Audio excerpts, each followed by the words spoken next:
Welcome back, everybody, to another deep dive. Yeah. And today we're going to be taking a look at excerpts from Edward O. Thorp's autobiography, A Man for All Markets. All right. Um, I'm and excited for this one. yeah, me too. This Mm. should be really fun. Yeah.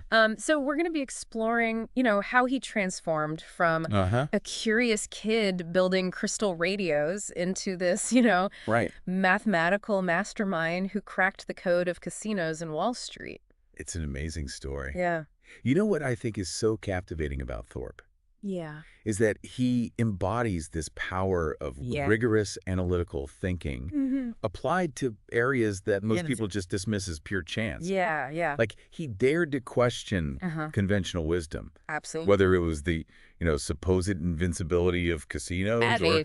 or the efficient market hypothesis Right, in right. finance. Yeah, and it all started with this insatiable curiosity. Yeah. He describes in his book just being like mesmerized by crystal radios as a child. Intrigued by the idea that you could harness these invisible forces with the right knowledge and tools. Right. That's so cool. Yeah, and Yeah. this early fascination with understanding how things worked Mhm. seems to have really set the stage Yeah. for his lifelong quest to just unravel hidden patterns and gain an edge. Totally. I- And he wasn't content to simply accept, Right. the widespread belief that casinos were unbeatable. Yeah, yeah. Instead, he approached it as like a challenge.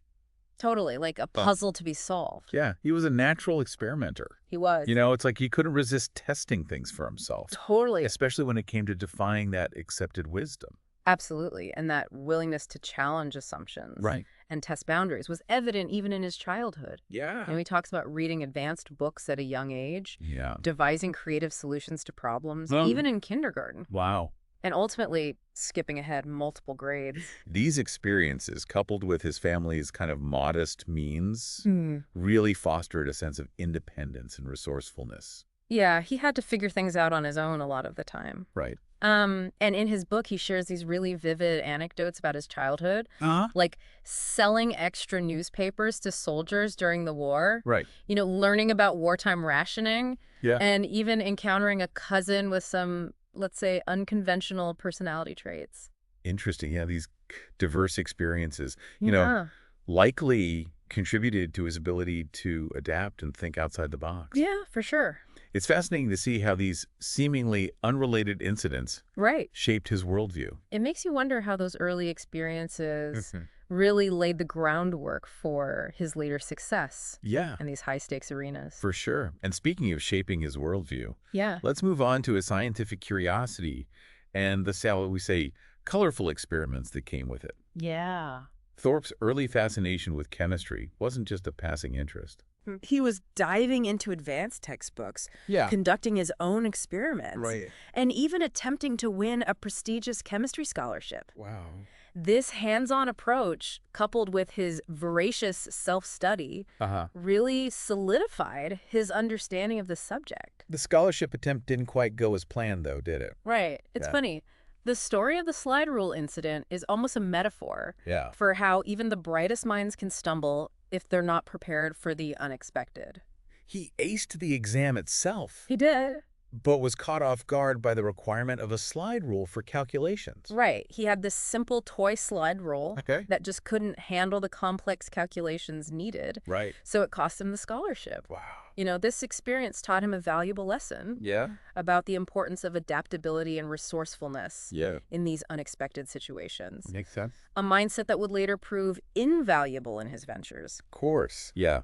But he didn't let this setback deter him. He acquired a proper slide rule Right. and continued to hone his scientific skills, Way. eventually winning a physics scholarship. Wow. And how did he win it? I don't know how. By teaching himself the entire subject. The guy was a self-learning machine. He was. He even talks about a mentor who nurtured his passion for radio and electronics, Right. which led to him winning a national science competition Yeah. and getting a Nobel Prize-winning physicist. That's incredible. It really is. But it was his trip to Las Vegas during his Christmas holidays that really set his unconventional path into motion. He wasn't just going for the entertainment. Yeah. He was seeking A challenge, an Mhm. opportunity to apply his analytical mind Yeah. to the world of gambling. And blackjack seemed like the perfect target. It did, huh? Widely considered a game of chance. Yeah. Thorpe was skeptical. Uh-huh. He believed that by applying his mathematical prowess, Right. he could crack the code and tilt the odds in his favor. So he started digging into research papers on gambling while at UCLA He did. and began to develop his groundbreaking card counting techniques. Now, Yeah. it's important to understand that Mm-hmm. Thorpe's approach to card counting Right. wasn't about memorizing every card played. Right. It was about understanding how the shifting probabilities Okay. of the remaining cards in the deck impacted a player's advantage. Gotcha. So at the beginning of a blackjack game, Right. the odds might be slightly in favor of the house. Right. But as cards are dealt, Uh-huh. the composition of the deck changes. Exactly. And with it. And with it, the probabilities shift. Okay. A skilled card counter can track these shifts and adjust their bets accordingly, Makes sense. essentially turning the odds in their favor. So it's not just about knowing what cards have been played, Right. but understanding how those cards impact the odds of the game moving forward. Precisely. Initially, he focused on Yeah. simply removing specific card values from the deck to understand their impact. But he eventually developed more sophisticated point count systems Yeah. that allowed players to track the shifting odds in real time. That's pretty cool. He even sought validation for his work from Claude Shannon at MIT, Wow. a brilliant mind and the father of information theory. Talk about seeking out the best of the best. Right. And that meeting turned out to be a pretty pivotal moment, didn't it? It did. Yeah. Shannon not only confirmed the validity of Thorpe's approach, Uh. but he was also captivated by the idea. They even went on to collaborate on a wearable computer Oh, wow. designed to beat roulette. They were truly ahead of their time. They were. But before Thorpe could take on the casinos with his card counting system, Right. he needed to test it in the real world. He did. And that's where Manny Kimmel enters the picture. Yeah. A charismatic gambler who bankrolled Thorpe's initial casino trips. Kimmel was an early believer in Thorpe's system Uh-huh. and provided the financial backing to test it in the high-stakes world of casinos. Mm. Their partnership was an intriguing blend of personalities. I bet. The methodical mathematician Yeah. and the seasoned gambler. Yeah, almost like a buddy movie waiting to happen. Right. But behind the scenes, Thorpe was juggling a lot. Uh-huh. Balancing his academic life with these secret casino ventures couldn't have been easy, Right. especially given the risks involved. It was a high-stakes gamble, both literally and figuratively. Totally. His reputation and career were on the line. Yeah. If his system failed, Yeah. it could have been disastrous. Yeah. But if he succeeded, Uh-huh. he'd be challenging the very foundations of the casino industry. It's crazy. His first foray into casinos took him to Reno, It did. a trip marked by both setbacks and triumphs. Interesting. He approached it cautiously at first, Okay. starting with small bets, carefully observing the game. It wasn't just about winning. Right. It was about proving his system's effectiveness Yeah. while avoiding unwanted attention. Yeah. He even recounts this humorous anecdote Does he? about a card sticking out of the deck, Oh, no. completely throwing off the dealer. Ah, wow. It highlights that unpredictable human element Yeah. that can disrupt even the most carefully calculated system. That's funny. It's a good reminder that even in a controlled environment like a casino, Right. you can't account for every variable. You can. Despite these challenges, his system proved successful in Reno. It did? He started winning consistently, Yeah. turning the tables on the casino and validating his approach. It's a classic underdog story. It is. The brainy mathematician taking on the establishment Yeah, and proving that with the right knowledge and strategy, you can beat the odds. I love it. But this was just the beginning. Right. His early success in Reno fueled his confidence Yeah. and set the stage for an even bigger challenge, Okay. conquering the casinos of Las Vegas. Wow. And for that, he knew he needed to up his game. Yeah. He needed to be prepared for the intensity and distractions of a Las Vegas casino. Right. His wife, Vivian, played a crucial role in his preparation. Did she? Yeah. Simulating the chaotic casino environment, How did she do that? dealing cards at high speed, Oh, wow. blowing smoke at him, Oh, my gosh. even engaging him in complex conversations, Well, he was trying to count cards. all while he was trying to count cards wow. and calculate his bets. That's dedication, It is. both from Edward and Vivian. Right. And all that preparation paid off. It did. Thorp's trip to Vegas with Kimmel was a resounding success. It He was. demonstrated that his system could work even on the biggest stage. Right. But this wasn't just about the thrill of winning Right. or proving his intellectual prowess. Yeah. It was a testament to the power of challenging assumptions Right. and seeking out hidden advantages. So from conquering casinos, he sets his sights on Wall Street. He does. It makes you wonder, how does someone transition from beating blackjack Right. to tackling the complexities of the financial markets? That's a great question, and one we'll explore further in the next part of our deep dive. All right, so stay tuned as we delve into Thorp's journey from card counter Okay. to Wall Street innovator. Sounds good. Welcome back. So last time we left Edward Thorp, Yeah. fresh off his Las Vegas victory, Right. ready to apply his unique brand of analytical thinking to the world of finance. Right. Now we're going to explore how he took Wall Street by storm, applying his mathematical prowess to a new set of challenges. It's fascinating how Thorpe recognized these parallels Yeah, between casinos and the stock market. right. Both involve risk uncertainty Uh-huh. and this potential for exploiting inefficiencies. Right. He saw Wall Street as this giant casino Yeah. with even bigger states and more complex rules. And this wasn't just a theoretical observation. Right. He'd already dipped his toes into the stock market with Right. kind of mixed results. Yeah. He recounts this valuable, albeit painful lesson he learned from an early silver trade. What happened there?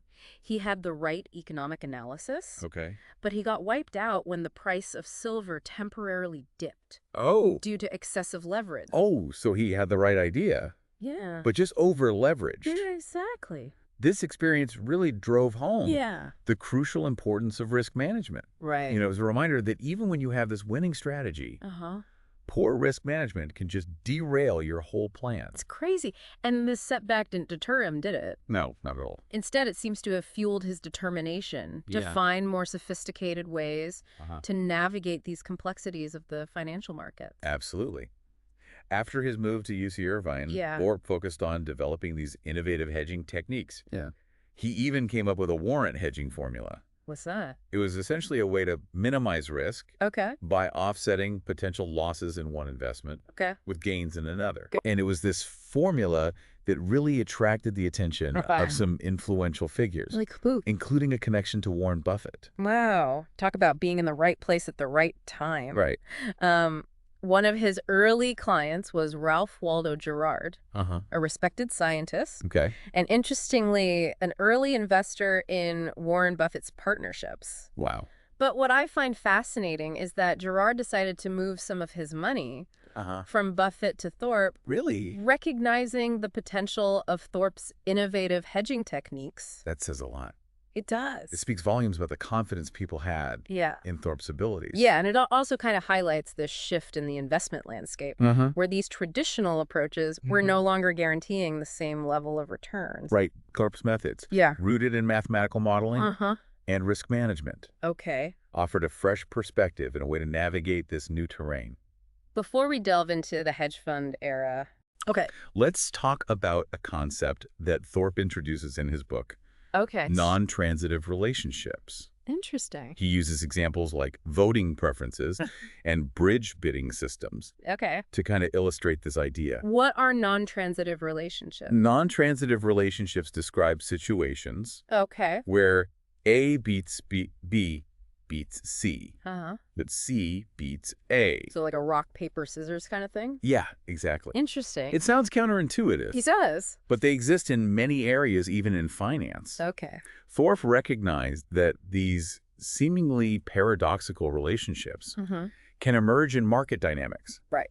where one investment strategy Right. might outperform another in certain conditions, Yeah.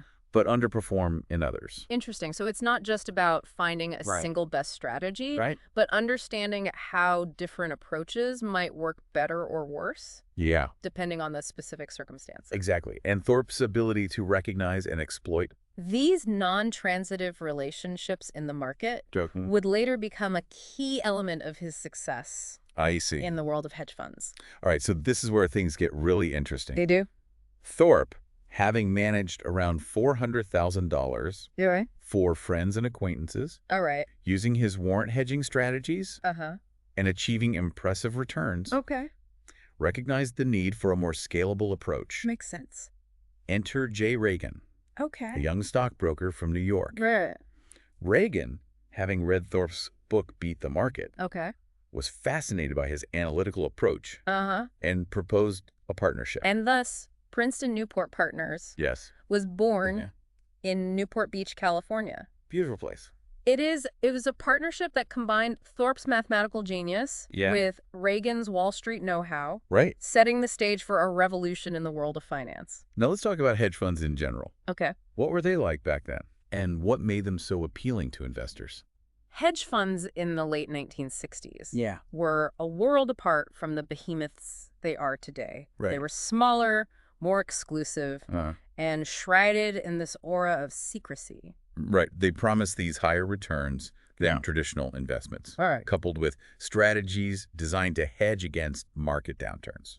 So offering the potential for less volatility and bigger gains Exactly. sounds pretty enticing. It does. But I imagine there were risks involved as well. Of course, higher returns always come with higher risk. Right. But the idea was that skilled managers like Thorpe Uh-huh. could use sophisticated strategies to mitigate that risk Okay. and generate consistent profits. And Thorpe's approach wasn't about Right. chasing the latest hot stock or following the herd. Not at all. He relied heavily Yeah. on mathematical models Uh-huh. and statistical analysis Okay.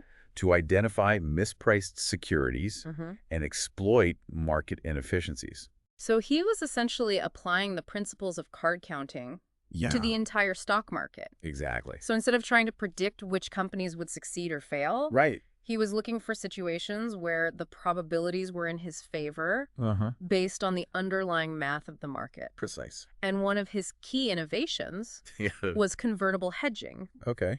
He recognized that certain convertible bonds and warrants Right. were often mispriced. Uh-huh. He then developed these complex formulas Yeah. to value these instruments accurately Right. and exploit those discrepancies. Wow, it's pretty complicated. It does, but did it work? It did. It did. In its first 2 months, Yeah. P&P gained over 3%, Okay. while the S&P 500 lost almost 5%. Wow. That's an 8% difference, That's huge. which is pretty remarkable. It is. And over the next few years, Yeah. EMP continued to outperform the market, They did. delivering solid returns even during turbulent times. Imp- Thorpe clearly had a knack for building a winning team. He did. He talks about creating a positive work environment at PNP, Mm-hmm. being selective in his hiring process, Okay. and even implementing unconventional policies, Like what? like a 6-month trial period Oh, wow. for both employees and the company. Interesting. He understood that success wasn't just about having the right algorithms. Right. It was about having the right people. Yeah. He surrounded himself with individuals who were not only brilliant, Yeah. but also shared his values Right. and a commitment to the partnership's long-term goals. He even mentions this brief encounter with Paul Newman, Does he? who was apparently intrigued by applying Thorpe's techniques Wow. to reduce his tax burden. That's funny. It just goes to show the breadth of Thorpe's expertise It does. and the recognition he was gaining. Absolutely. But let's not forget that the world of high finance Right. can be a treacherous place. Yeah, I can. Thorpe wasn't immune to the challenges and ethical dilemmas that come with operating in that environment. Yeah. He encountered instances of insider trading Hmm. and market manipulation, Wow. situations that really tested his own moral compass. How did he navigate those murky waters? It wasn't always easy, Okay. and he acknowledges the ethical complexities of the financial world. Right. He was committed to operating with integrity, Hmm. but he also recognized that the line between right and wrong Yeah. isn't always clear-cut in the world of finance. So how did this high-stakes journey Yeah. ultimately unfold for Princeton Newport Partners? Despite its success, Hmm. the partnership faced a major challenge in the late 1980s. What was that? The government launched this crackdown on insider trading and securities fraud, Okay. targeting firms like Drexel Burnham Lambert Right. and individuals like Michael Milken. This was the era of junk bonds and corporate raiders? It was a time of high-flying deals Yeah. and even higher risks. And although Thorpe and his partners weren't involved in those activities, Mhm. they were caught in the crossfire of the government's investigation. I see. He describes this period with this mix of frustration and disbelief. Yeah. He was confident that PMP had operated within the law, Uh-huh. but he also realized the gravity of the situation Right. and the threat it posed to the partnership's future. The investigation put immense pressure on the firm, It did. causing uncertainty and eroding investor confidence. Yeah. Thorpe and his partners faced these difficult choices Yeah. about how to move forward. And in the end, Yeah. they made the difficult decision to dissolve Princeton Newport Partners in 1988. Wow, what a dramatic turn of events. It was. It's a testament to Thorpe's integrity Yeah. that he chose to prioritize his investors' interests Right. and his own ethical principles, Yeah. even when it meant walking away from this highly successful enterprise. Despite the dissolution of PNP, Right. Thorpe's story doesn't end there. It just... He remained an active investor Okay. and even played a role in exposing Oh. one of the biggest financial frauds in history, Which is... the Bernie Madoff Ponzi scheme. Wow. So stay tuned as we explore Thorpe's later years, Okay. his insights into the world of finance, Yeah. and the wisdom he gleaned from a life lived at the intersection Okay. of intellect risk Uh-huh. and unconventional thinking. Welcome back to our deep dive into the remarkable life and mind of Edward O. Thorp. Yeah. We've journeyed from his childhood fascination with crystal radios Right. to his daring exploits in casinos and his pioneering work on Wall Street. It's been quite a ride. It has. You know what's striking about Thorpe's journey? What's that? Is his ability to extract these valuable lessons Hey.